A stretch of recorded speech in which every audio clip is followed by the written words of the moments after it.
Hi, I'm Blake Tucker, aka Dr. Inkwell, and I want you to drink more, I want you to drink well. I was the spirits consultant on Distilled, a spirited strategy game, which I'll be teaching at Gen Con Indianapolis in August. I'm making a video series about the spirits in Distilled, and this week I'm your tequila professional, certified by the Mexican government itself. In distillation, you need a sugar source to create alcohol. While most traditions use grain or fruit, there are other sources that are high in carbohydrates. For gameplay, we group these together into what we call plants, and that includes potatoes, palm, sugarcane, and agave. Traditionally in Mexico, anything made from the agave plant was called a mezcal. But because the blue Weber species of agave was easy to cultivate, this became a popular and productive type of agave to use. Producers began to gather in the state of Jalisco around the town called Tequila to share labor and production costs. Soon people began to order this easier to make type of mezcal by its town, asking for the tequila mezcal.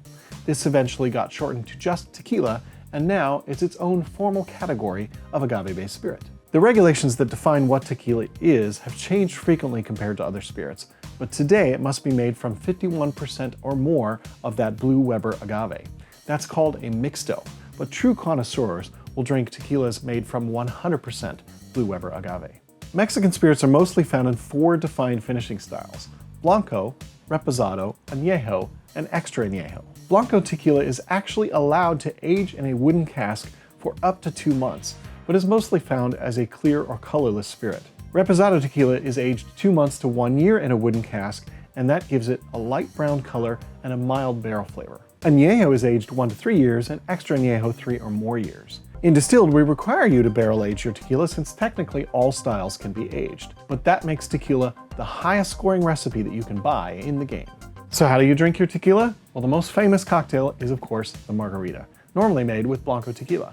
But if you haven't tried it with Reposado, it adds a nice barrel-aged twist. Because of the complexity of flavor added through aging, I recommend you try Añejo and Extra Añejo tequilas all by themselves.